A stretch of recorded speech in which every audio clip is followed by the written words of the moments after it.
Welcome back to another video. How are we doing today? Lots and lots to talk about as always. Commander's Corner with my boy Jay Nice. Okay, John, let's start off with a general theme, then we'll go into specifics. Did you like what Adam Peters did in free agency for the Commanders?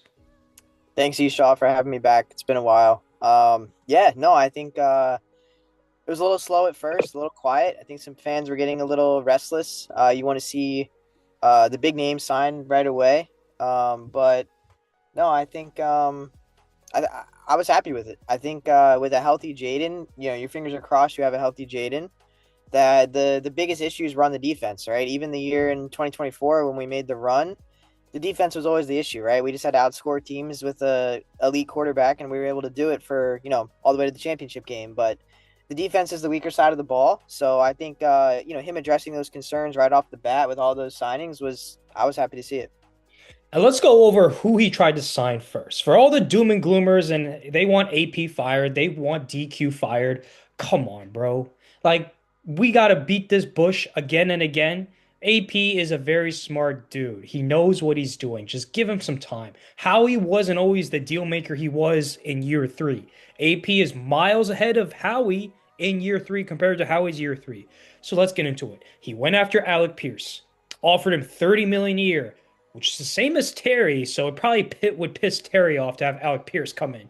But anyway, offered Alec Pierce, the best receiver on the market, 30 million. Wanted to stay in Indy. Okay, offered Tyler Linderbaum, the best center on the market, 22 million. That's a lot of money. Raiders overpaid for him. They're paying Linderbaum left tackle money. We don't want to overpay Linderbaum. No, thank you. Went after Jalen Phillips. We're not paying him 30 million. That's a lot of money, John. That's a little too much. A little too rich for our blood. Went after Trey Hendrickson, offered him a 2-year deal. He took a 4-year deal. Okay, he got more money from the Ravens. He was making moves. They just didn't accept it. And let me just ask for anyone listening or watching, if you're a Commanders fan, would you be okay with overpaying all those guys? Pierce, Linderbaum, Hendrickson, Phillips. I know I wouldn't. Not at all, John. But let me ask you, who was your favorite Commanders signing in free agency? It's tough. It's tough to pick one. I think just in terms of the need right away, I think you gotta like Leo Chenal from the Chiefs, right? Super Bowl experience, has all the intangibles in terms of athleticism, can cover running backs out of the backfield, right? And that's what our defense was really lacking in terms of, having a speed linebacker. McGee came in late in the season, gave you some good reps, but, he didn't have the green dot. You need a linebacker that can be the green dot. I don't think Bobby Wagner, the experiment's going to be back, or if he is back, he's going to be more just like a, running down situational type player because he's not quick enough to cover. And we saw teams just abuse us with those crossers over the middle. They could outrun Wagner on those drag routes. He wasn't quick enough to stay with a running back out of the backfield in a motion. So you needed a linebacker with speed, with experience, coming from an organization like the Chiefs. I think you got to be really happy about that one. Obviously, always is the big one in terms of money. We had defensive ends when they were healthy. Dorrance Armstrong was on pace to have like an 18 sack season. Obviously, that's generous. He had like 5 sacks in 5 games. He was on that average, on that pace. He gets hurt. So, we had DNs that were producing, and there were, Dietrich Wise goes down, he gets injured. He seemed like he was a big piece of what they wanted to do last year as well. So, obviously we paid Owe. I really like that signing as well. But in terms of like a glaring hole weakness, I think we needed that linebacker that could hang with those running backs, be the green dot signal caller, play the middle of the field. And he addressed that right away. And getting a player that has Super Bowl experience coming from a team like the Chiefs, has that playoff experience, that always helps you come late in the season, right? We see that with March Madness right now. We see that with all these sports, right? Those teams and those players that have that experience and know what it takes to win in the big moments, you just can't replace that or simulate that unless you have that experience yourself. I completely agree, John. You took my best pick because we're paying Chanel $8 million a year. We heard all the big names: Quay Walker, Devin Lloyd. Am I missing someone? I know I'm missing someone. But those guys went for what, 10, 12 million. We're paying Chanel 8 million a year for 3 years. That is a steal. I think that's the biggest steal of free agency of this year, at least. This dude's a monster. He's going to be so good for us, John. I cannot wait. That dude is going to be a beast. And I never even heard his name come up. I always heard I wanted Quay Walker, then I wanted Devin Lloyd, and then God, I'm so sorry, I'm forgetting another linebacker who we had who we were looking at. But anyway, obviously always the big one. Chanel's the big one. Um, People are giving AP shit about Amik Robertson, and this dude's he's a stud in the slot, bro. He's a stud. I'm gonna go with Nick Cross. Nick Cross and Chig Okonowa. I'm sorry if I butchered your name. But anyway, Chig is super athletic. This dude is a yak guy who I love. He's a route runner, extremely athletic. He's gonna replace Ertz and be Jaden Daniels' safety blanket. And Nick Cross, these two guys went to Maryland, grew up in the DMV, and are playing for their home team. You really can't emphasize playing for your favorite team and coming back home. There's that extra juice, that extra like motivation to playing for your friends and family, to play for your favorite team. We see Nick Cross's tweets from years and years ago talking about every DMV sports team, the Washington when it had its original name, the Capitals, the Nationals. Nick Cross is going to be a monster, and I cannot wait. I love what AP is doing. Rejection is redirection. We didn't get the big names, but that's okay. We got low key, underrated, great signings in free agency. And it just shows AP is not willing to overpay. Like the Raiders, they had to overpay for Linderbaum. Otherwise, we would have had him. You know what I mean, John?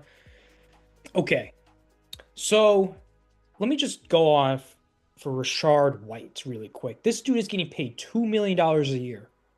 That's almost as much as like a fifth rounder. He's much better than a fifth rounder. So it just goes to show that he wants to play with Jaden Daniels. This is true. AP took him on a discount because Rashard White wants to play one season at least with Jaden Daniels. And Leo Chanel signed with the Commanders because of the culture. Allegretti and Wiley both convinced him to come for the culture. We always think, oh, DQ's culture is broken. It is not. Do you think Allegretti and Wiley, Super Bowl champions on the Chiefs, would stay on a discount for the Commanders if they didn't like the culture, if they didn't believe in the vision? John, we're coming back up. Doom and gloomers, shut the fuck up. Shut the fuck up. You don't know what you're doing, armchair GMs. I just had to get that out there. Let me Yeah, ask. no, I think Go ahead. it's a good point you bring up about the Chiefs. I forgot about Wiley and Allegretti. We almost and Owenahu too, or Amenahu, Yeah. right? So that's like we have four, ex Chiefs that have come from one of the great organizations, Super Bowl champs. I don't think they're going to leave an elite quarterback like Mahomes unless they think they're going to join another elite quarterback, right? That they have a chance to do special stuff with. Hmm. You're not leaving the Chiefs organization with Reed and Mahomes and that dynasty in terms of making all those Super Bowls and having that experience. You're not just going to jump ship to go to a bad team coming from that. So I think that's promising to see among the players, right? Among their peers that, it's almost becoming, we have a lot of ex 49ers, a lot of ex Chiefs now. And in the Rivera days, we were having ex Panthers and the Panthers hadn't done crap. So, we're rebuilding and like getting all these former team players, but they're from organizations like the Niners, like the Chiefs, these teams that have consistently made deep runs in the playoffs, and successful organizations in terms of the last, 10, 20 years. So, I think it's promising that we're getting all these ex players. We're not just like, the Carolina, Commanders, right? We're getting players that are coming from better teams and better organizations now. And we heard about that in the Rivera days. Oh, we're getting all these ex Carolina players. They're all coming to follow Rivera, which, okay, you see a lot of that players follow coaches in the NFL. I get that, but it wasn't like Carolina was some powerhouse with Rivera. And the players he was bringing over weren't, you're not breaking the bank for them. So in terms of like these ex Chiefs, ex 49ers, right? Like rebuilding in terms of adding pieces from successful organizations, I think is a really underrated piece that just made me think of it when you brought up about those two linemen too. Yeah, we're on the same page with that. Culture is great. DQ has a plan. And let's talk about the weapons. I know I touched upon Rashard White. We signed De'Ami Brown back, who Jaden loves that signing, by the way. We signed Van Jefferson, Traylon Burks. So we have a little more size on the perimeter. But let's be honest, John, we are lacking a true number two receiver. We still are. And the Niners have not cut Ayuk yet. I don't know why they're waiting. No one's going to trade a seventh rounder for Ayuk at this point. They're every team is waiting for him to be cut. And Ayuk, once he's cut, he's gonna go to the Commanders. It's gonna happen. So it's only a matter of time. But I just gotta say, with bearing that in mind, let's say the Niners don't cut Ayuk for some reason. He stays on the Niners for the entire season. What do we do to address wide receiver two? Because there are rumors that Terry might have played his last year with the Washington in 2026, which I'm shocked by. I do not want that to happen, but if those rumors are true, we need to find more juice on the perimeter. Yeah, no, I think you could see. I know the draft pick at 7, right?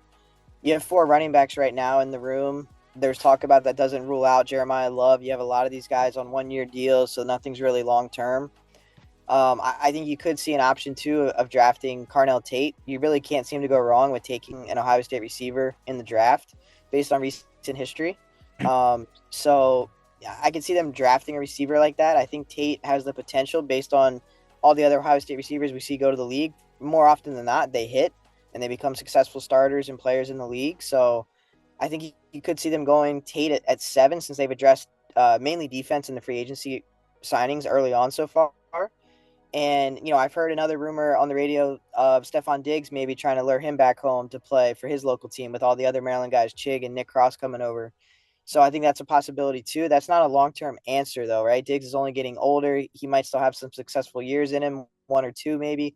But receiver as you get older, start to lose that step. He's not a big receiver anyway, so his quickness is kind of elusiveness is what gets him open.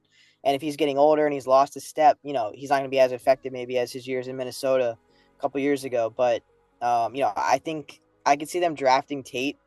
Even if bringing in Ayuk, right? No one's going to know how healthy he's going to look coming off that major injury. Mhm. Obviously, he wants to play with Jaden. He's made that known, and I think what's his name? AP is honored Jaden in terms of bringing Rachaad White over. We saw that on social, being like a big, hey, I want to play with my friend. And those little hints that we've seen on social. Rachaad White came over, right? Cheap deal, 1 year deal.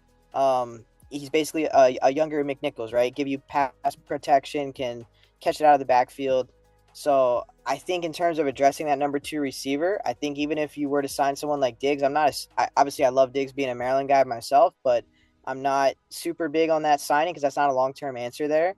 So I think they're waiting out the Ayuk to bring him in. I still don't think you could rule out them drafting Tate and just having another receiver in the room because we've seen receivers go down. Obviously, no Brown. I think he probably missed 2/3 of the games the last couple years.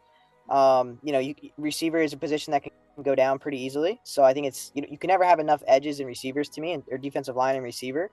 And we see Jalen Lane and McCaffrey being used on special teams. So I do think that Lane is yes, he's a receiver, but he's more of like a specialist, right, in terms of being your kick punt returner.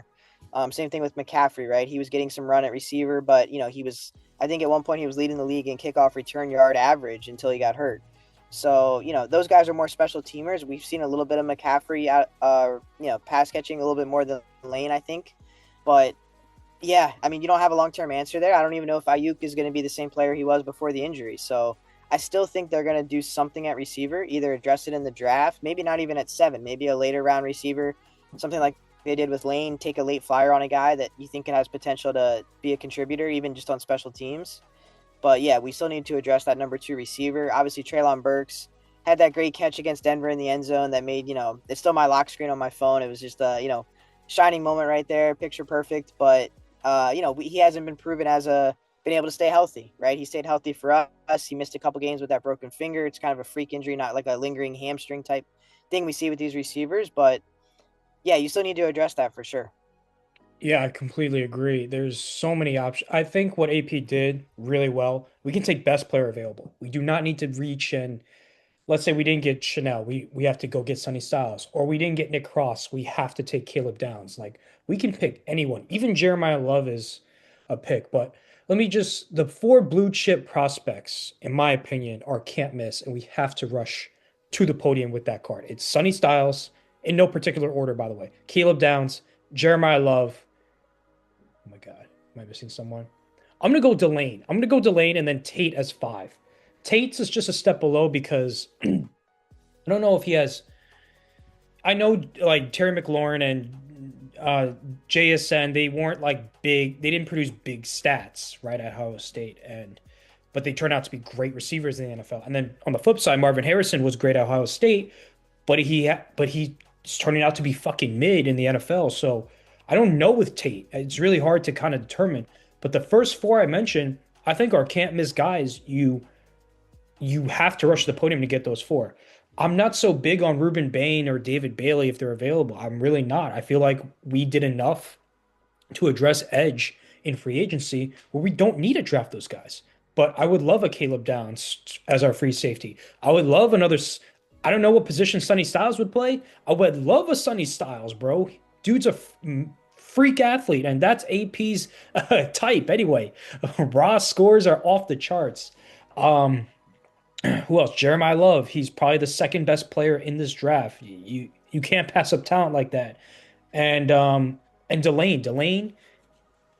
I know like Mikey's supposed to be the outside corner, but the theory with me is if you draft Delane, him and Amos could be cornerback one and two. You move Mikey to a free safety, or at least try it out and experiment with that, because Mikey has great ball hawking skills and can get picks, and he's quick and he can read the field very well.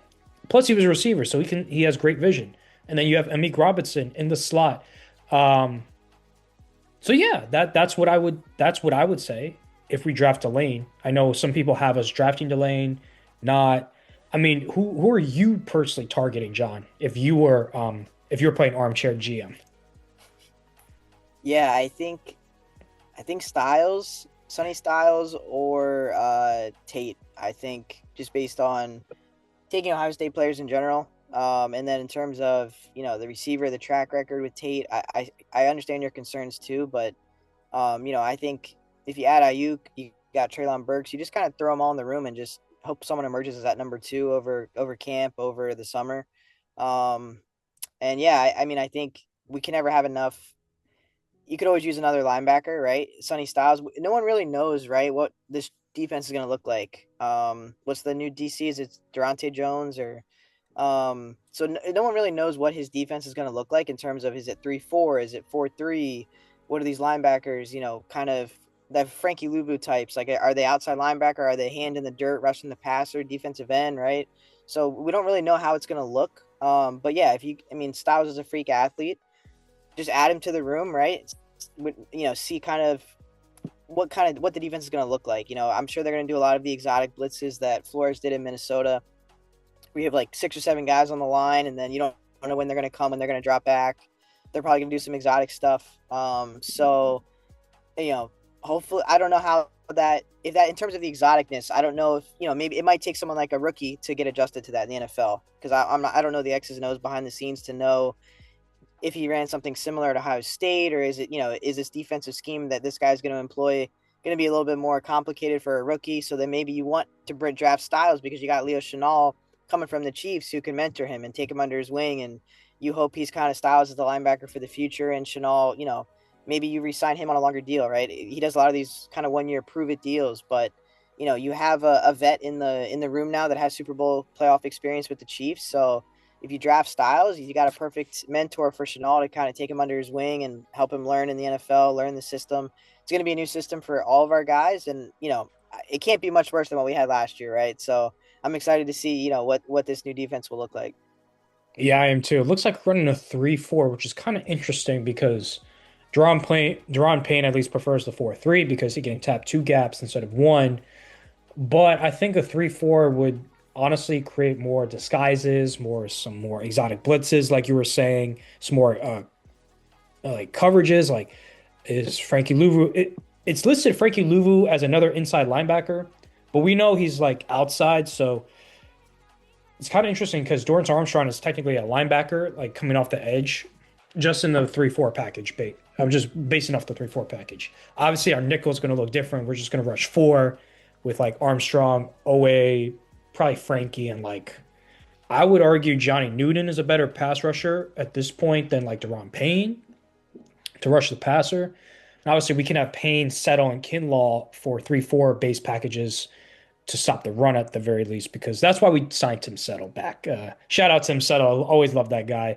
Great death piece, great run stuffer. Great to see him back in the building.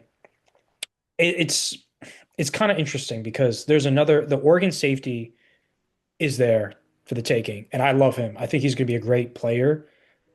If whoever doesn't take Caleb Downs, but he's going to be gone by in the second round at the very least. So we don't have a second round pick, so we can't pick him. So that's the problem.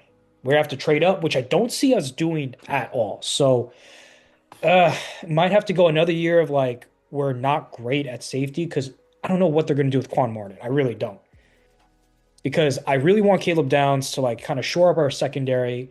Because John, it's so frustrating. How do we go from two coordinators, Del Rio and Joe Witt, to like giving up big explosive plays with the same, maybe not same scheme, but like the same result? Might be a different scheme, but the same result. You know what I mean? So Yeah. I kind of want to stop the explosive plays and draft Caleb Downs. I also want the Oregon safety, but I know he's going to be gone by the time we pick in the third round, and we're not taking him seven. There's no way. That's a reach. But I also understand we need another receiver to help out Jaden. I'm leaning towards receiver too. If let's say Styles, Love, and Downs are gone by then, which I can totally see happening. I wouldn't mind reaching a little bit for a receiver if we truly think he's that good. Because the problem is, I mean, would you trade for BTR, Brian Thomas Jr.? Would you try to make that trade happen? I saw the connection online because he also played with Jaden at LSU, so you have that familiarity there of playing together in college. I just don't know if giving up. I saw like, oh, let's trade Payne for Brian Thomas Jr. We're good on D lineman now, and I don't know if I would make that trade, to be honest. I think you can probably get Ayuk and maybe draft a receiver somewhere to throw in the room and hope it's a long term fix.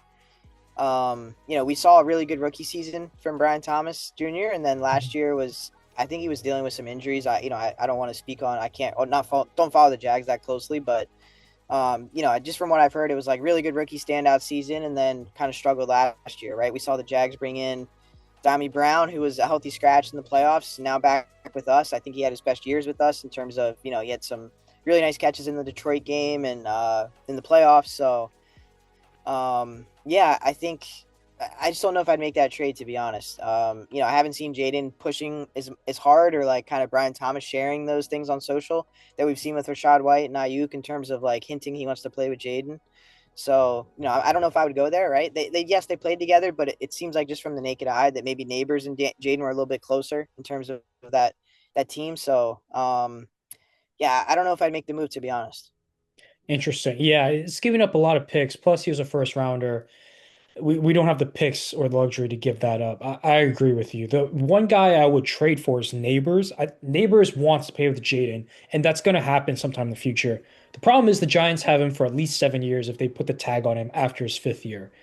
Hopefully that doesn't happen. Hopefully Joe Shane fucks it up like he did with Saquon, and then we can sign Neighbors on a maybe a little bit cheaper deal than what he's going to command in the future. But it's interesting because. Okay, let's talk about Terry. The rumors though are that Terry, this is his last year playing for the Commanders. Do you think that that negotiation, that Camp Holden, really soured the relationship between Washington and Terry McLaurin? Us fans love Terry. He's the heart and soul of the team. I know Jaden's the best player, but Terry really is the soul of this team. So for him, if Terry were to be traded or God no release, that would be a huge heartbreaker. But let's talk about that. What do you think about the situation? The rumors. This is Terry's last year in Washington.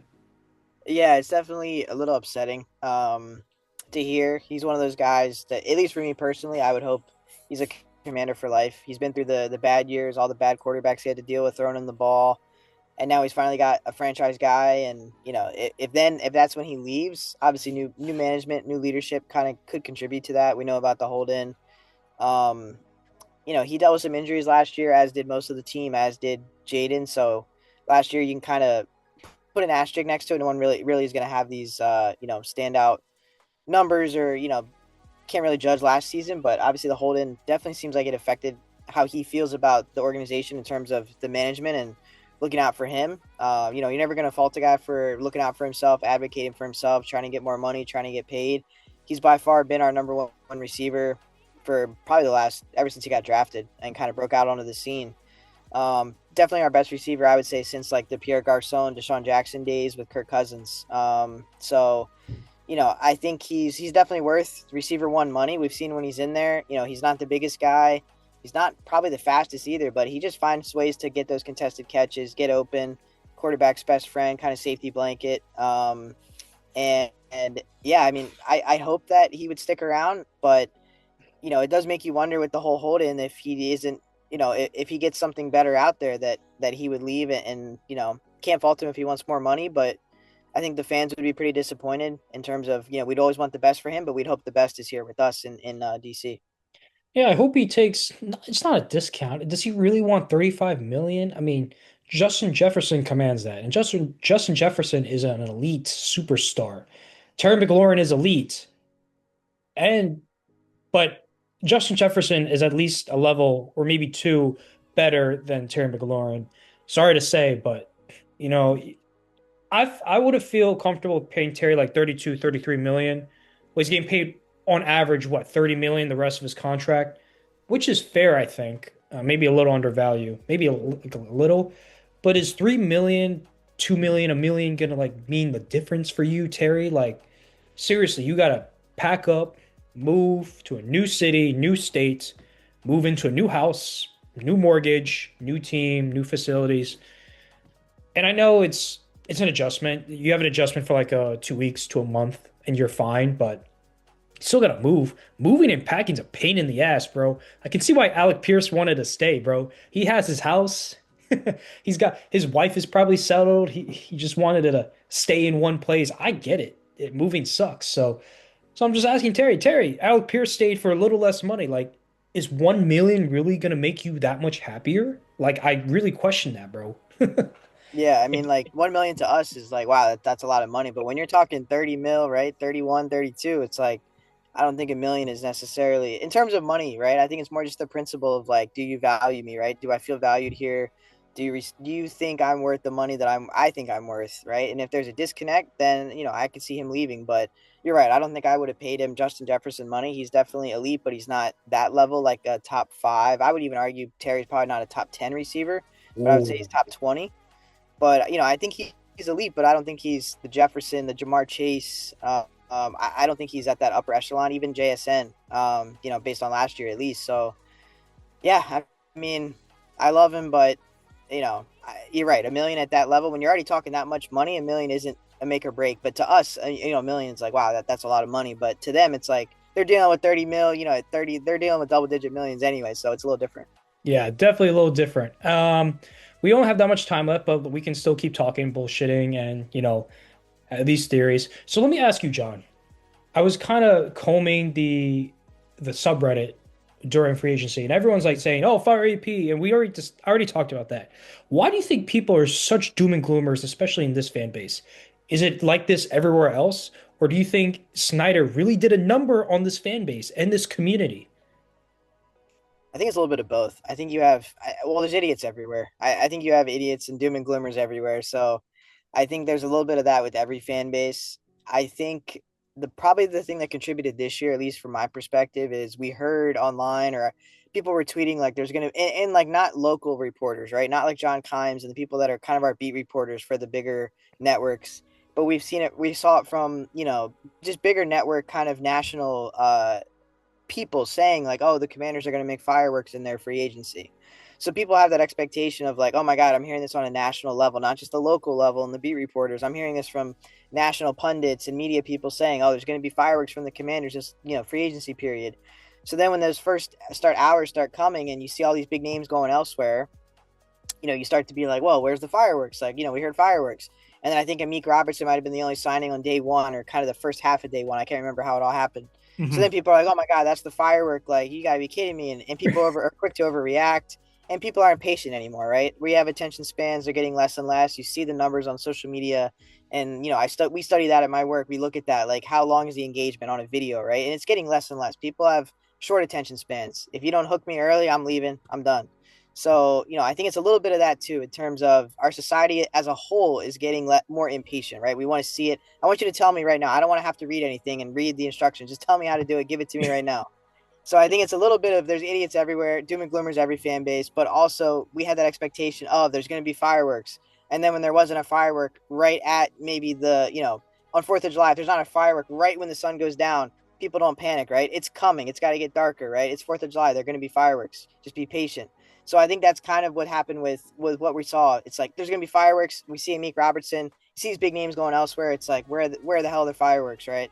But people got to be patient, right? We've seen him address these holes. I'd rather take that money and spread it among 7 defensive guys than overpay for one and then I can't address these other holes and needs. Because Rivera and that regime set us back probably 4 or 5 years in terms of. I think I saw a stat Z that was like there's only 6 out of the 33 picks, maybe, or 6 out of the Yeah, 35 draft picks still on the roster.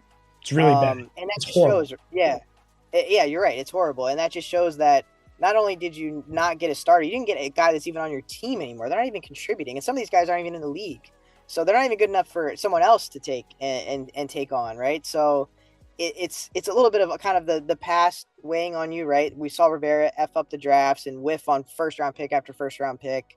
And we didn't hear the fireworks right away, but you got to be patient. You got to wait for it. This thing is a long way from done. And no one knows right now if these signings are even good, right? Nobody knows, and they're free. It's all just on paper. It's all just potential, right? Hypothetical, like, oh yeah, we got so and so, but no one really knows how that's going to look in your building, in your system, with your quarterback, with your coordinator.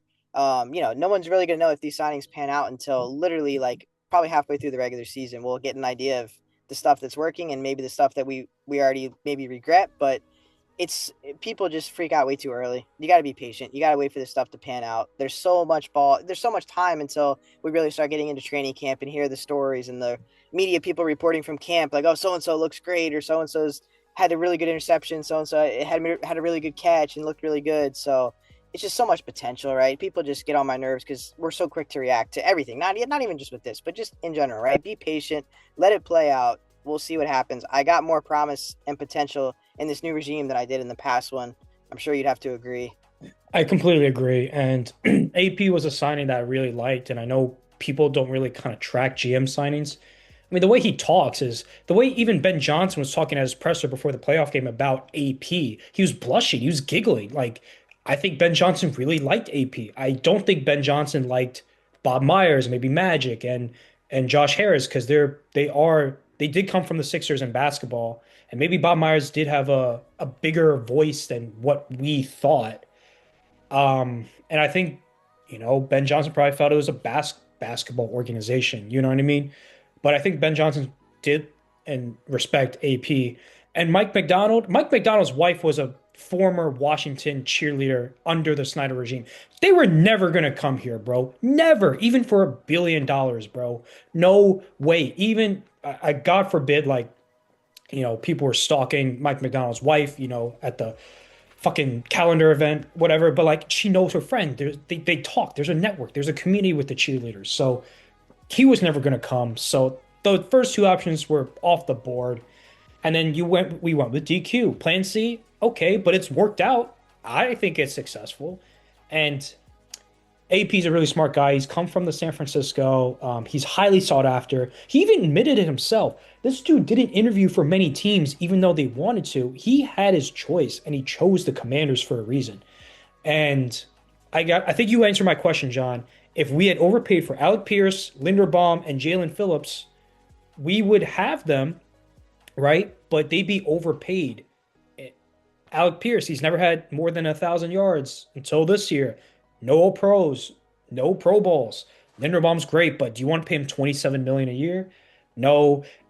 We wouldn't be able to go after probably Leo Chanel, Nick Cross, Chig, those kind of underrated signings, which I love.